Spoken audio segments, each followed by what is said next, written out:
Pra për herë të parë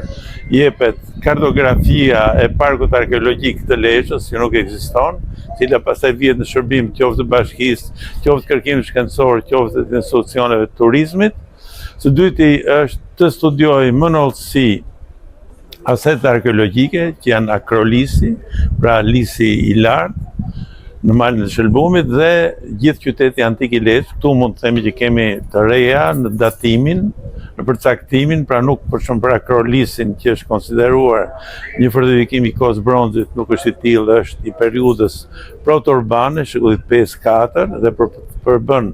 fillimet e qytetit të arshëm të Lezhës, i cili zhvillohet kur sot Kalaja, pak kohë më vonë se ai, rreth fillimit të shekullit 5 dhe gjatë shekullit 4, për t'i dhënë pastaj në fund të shekullit 4 jetë krijimit të qytetit antik Lezhë. Pra ky është një kronologji e re në krahasim me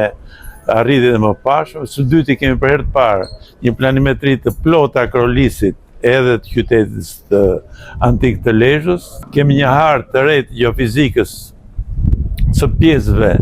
në dispozicion të arkeologjisë për të gërmuar me një skanim, pra nuk kemi vetëm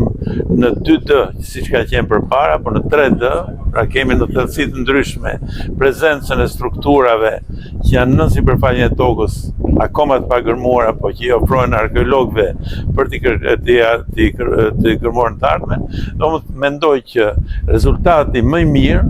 final është që i japim një aset bashkisë së Lezhës. Mendojmë me propozimin që duhet bëjë kjo bashki pranë qeverisë për ta marrë ajo në administrim këtë aset që përmbledh parkun arkeologjik edhe vendvarrimin e Skënderbeut. Ka koha që ne si pushtet lokal të kërkojmë më shumë akses. Si që tha dhe profesori, unë kam ngritë dhe vazhdet të ngrej që ky problemi i gjithë objekteve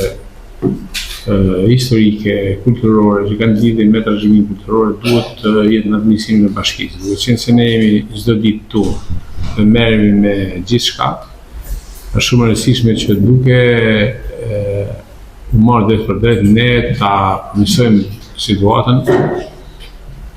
dhe të bëjmë që Lezhë të jetë në fokusin e turistëve me objekt vizitat në të gjithë vendet historike, të cilat janë shumë atraktive për turistët.